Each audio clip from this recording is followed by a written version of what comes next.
It has been quite a long time coming, but we are finally ready to finish the driveway. I think we finished the first section of the driveway back in August of 2021, and then it's opened up into a dirt and mulch path. We've put down quite a bit of mulch to keep the mud down, and that's basically what we've been driving on. It's almost turned to topsoil by this point, with as much as it's decomposed from us driving on it and getting pushed into the mud and getting rained on. But it's time to rake all that up, put it in the woods, and bring some stone in here. The first 400+ foot long section of driveway ends right here. I dug some of the fabric up that we originally put down, and I have the remainder of this roll that we're gonna continue on up the rest of the driveway. That has done a fantastic job at keeping the driveway from settling. We have not had any settlement, that I can see anyway, in 2+ years of running concrete trucks, dump trucks, and you name it, 80+ thousand pound trucks, and there's absolutely no ruts or anything. So I'm really happy with how this driveway is performing, and we want to repeat that on the upper portion. We got Travis, our friend and excavation contractor, to come back and help out with this portion of the project. We're doing this, the French drain, and our deck footing post at the same time. I probably could have borrowed the equipment that I needed to get this done, but I just thought it would be a lot quicker to bring Travis in and get it done so we can focus on doing inside stuff. We have our wedding here in a couple months, and I want to get this place looking good from the outside and the inside. So we are focusing on the outside this week. After we're done with all of those tasks, we're going to final grade. I'm bringing in some soil and some topsoil. These are going to be the main workhorses for the driveway. Travis's Deere 333G and his JCB roller, the same one that we used for the original driveway. I'll also be helping out with my little case skid steer. Right now, I'm just getting the mulch raked up and getting the Subbase prepped. We don't want any organic matter underneath the driveway. That's going to just decompose down there. We want to get down to solid subsoil, and then we're going to roll that before we put our fabric on. Here's the rest of that roll of fabric. This is the woven kind, so you can see the strands of, I think it's polyethylene or polypropylene. This is water impermeable, or basically impermeable. Very, very tough stuff as well. It rolls out well on the ground, and this keeps the dirt from mixing with the rocks. It does an incredible job and makes sure that rock does not settle into the dirt. Now let's talk driveway size and layout. This was a topic of discussion between Elena and I for quite a while. She eventually won out with a smaller driveway. I wanted something that kind of had a pretty big turnaround spot so that I could turn around my truck and trailer without backing up, or just turn around a big truck in general, like even our delivery trucks or whatever, so that they don't have to do a 3-point turn. But Elena wanted a smaller driveway because she wants more green space and more space for her garden. So happy wife, happy life. We are getting a smaller driveway. This is what it looks like. I'm not sure if you're gonna be able to see this super easily on camera, but it more or less follows the existing roadway on this edge, and then comes about 6 feet to the left of the house corner this way. On this side, the first flag is right there, and it starts fanning out because we do need it to come to basically the full width of the house. And it comes right up here to, again, about 6 feet to the right of the house. Where we place this pallet as a temporary front porch, of course I gotta move this, but I was gonna pour a concrete pad here, and I decided against it. I think what we're gonna do is just put the driveway more or less right up underneath. We'll hold it down a couple inches, and then I'm gonna place some temporary pavers here. Eventually, when we can afford it, we are going to do a paver driveway. So that's where you actually use the interlocking bricks or pavers and pave the whole driveway with that. We thought about doing asphalt, the traditional driveway material, but it is definitely not cheap for asphalt. It's cheaper than pavers, don't get me wrong, but it just seemed kind of plain, kind of boring, like everybody's got asphalt driveways. We want to do something a little bit more unique.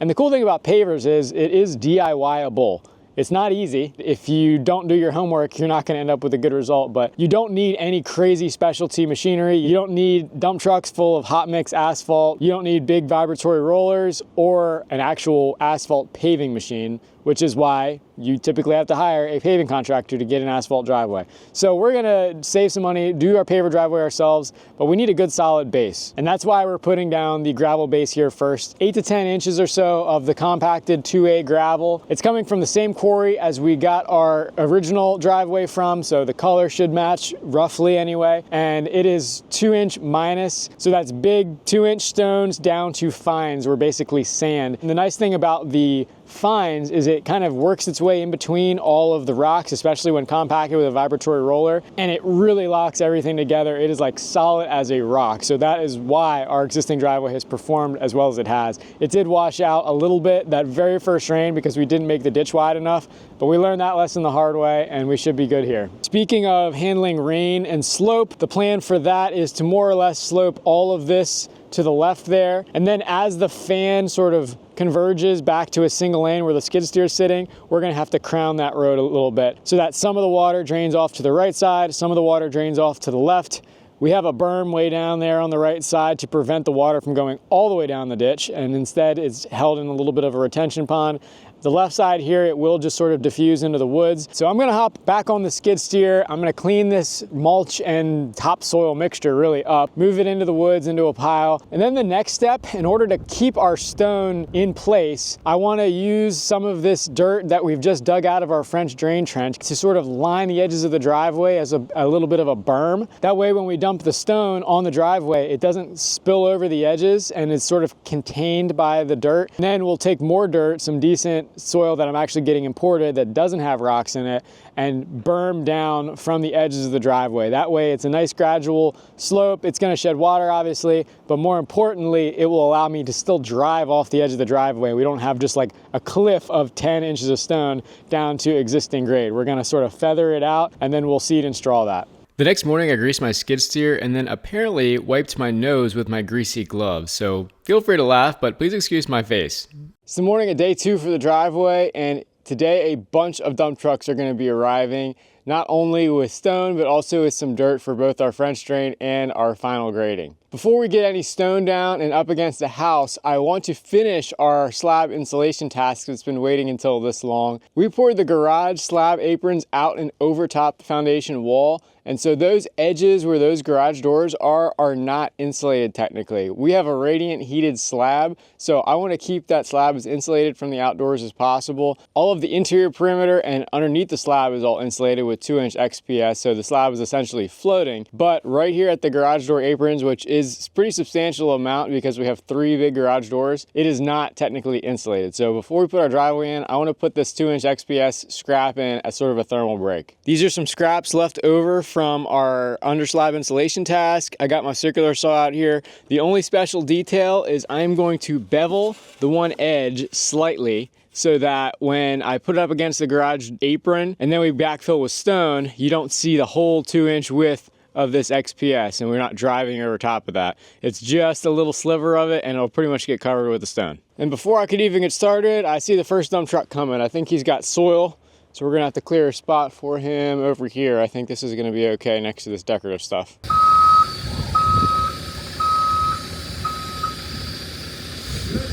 Yep.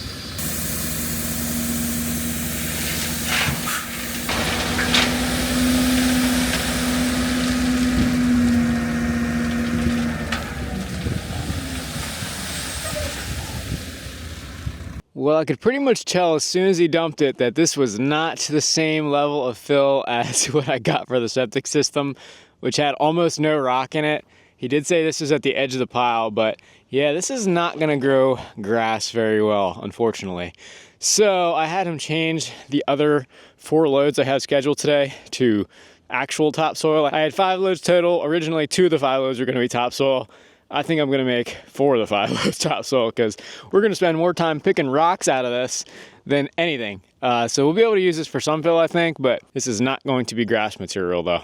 Travis is here now and we're gonna start doing some rolling on the driveway. He went over again with his skid steer. It's got a little bit more traction, a little bit more power, probably double what mine does to be honest. Squared up the edges a little bit and we are ready for rolling. Then we'll put the fabric down and we got stone on the way.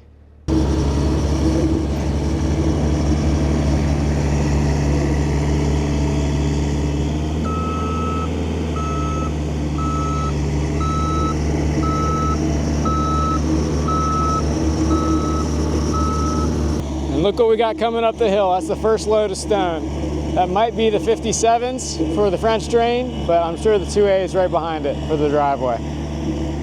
The same dump truck driver has been delivering material to us from the very beginning of the project, so he's one of the few that's seen this place at all stages.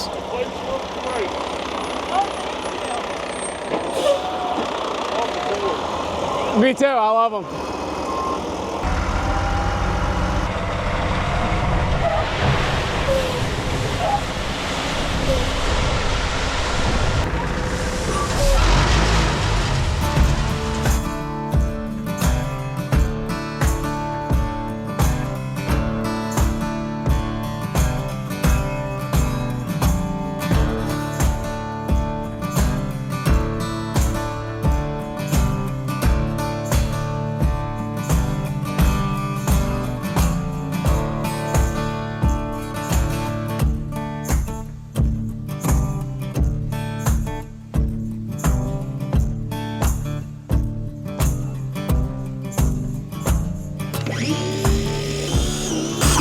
Here's my bevel.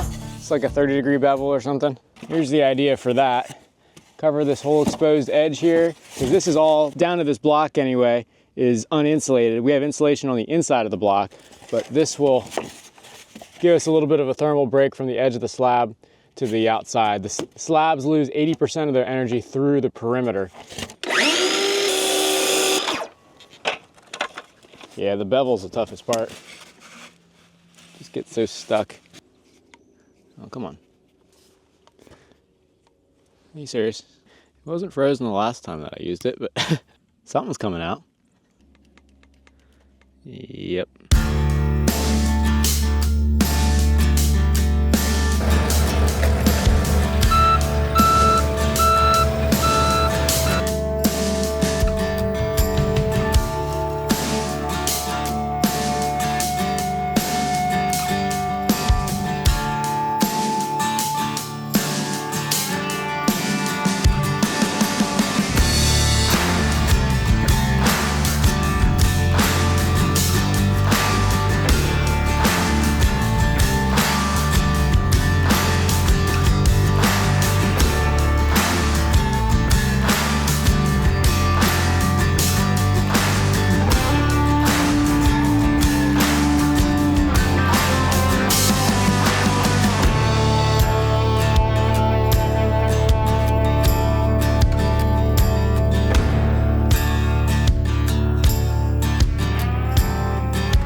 Well, we forgot something. Travis was grading the driveway and I was in the back. Forgot to do the conduit that I want to put underneath this driveway. This is just 1.5 inches, schedule 40, just in the future case that we want to run a wire across this driveway, because our electric service is over there. All of our future conduits are over there as well for getting wire out of the house to future outbuildings.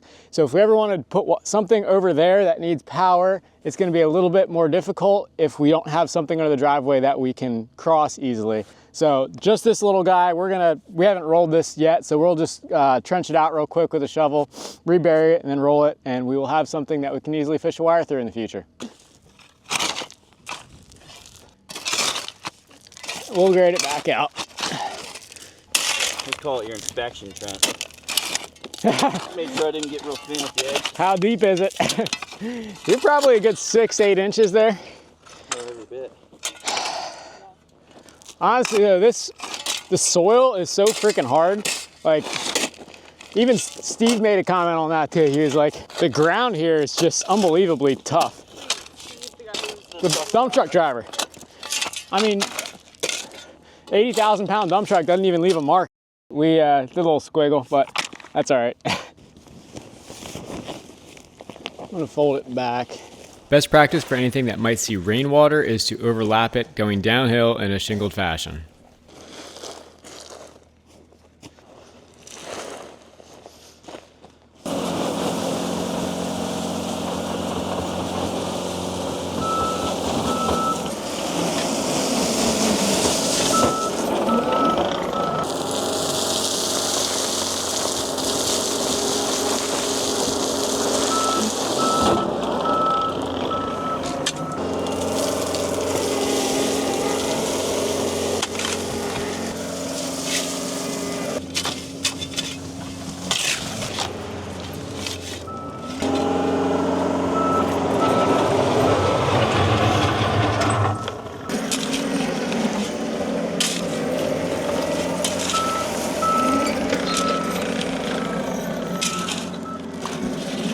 all it takes is one day, one skid steer, and 8 dump truck loads full of stone, and we have a driveway. This is awesome. It feels really good to look at the garage and not have a 1 foot tall ledge going into the building. I had Travis leave a little bit here piled up that I'm going to use over on the side garage. I've already got one load started over there. I'm gonna just do a little apron in front of that door with some of this 2A road base. This stuff is freaking awesome. It compacts so well. You can see how there's some fines in it as well as the big rocks. Just with the skid steer packing it in, we could barely trench through that for that conduit. It is just a really great material. PennDOT, the whole state of Pennsylvania basically, actually does use this exact material for road base for highways and other roads. So if you want something that will pack down really, really hard and well for a road base, consider something like this 2A. 2-inch stone top size all the way down to fines. It does a fantastic job. We still have yet to roll it. That's going to be a task for tomorrow, but overall I'm really happy with the progress today,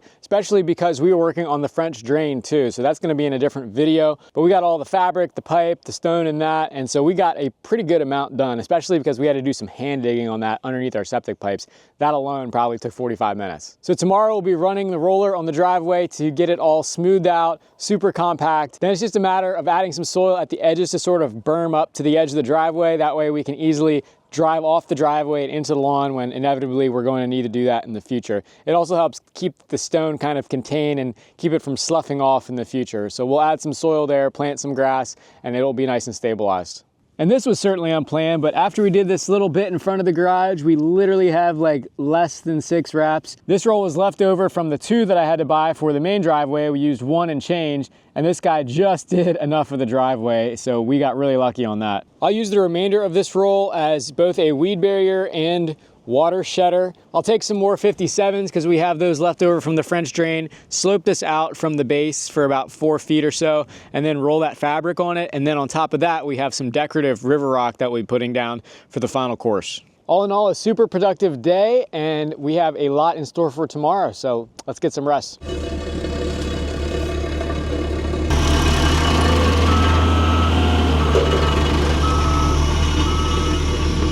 Day 2 has begun and Travis is rolling. This is taking the driveway from a flat but sort of loose gravel to a really tight, hard packed, it's like as hard as concrete surface. That little roller does not look like much, but it shakes the ground pretty dang well when he's near you with that thing. It's pretty impressive how much power that little guy puts out. And they make rollers a heck of a lot bigger than this for like heavy highway stuff. And here, everything is literally vibrating. Look at this box of tile.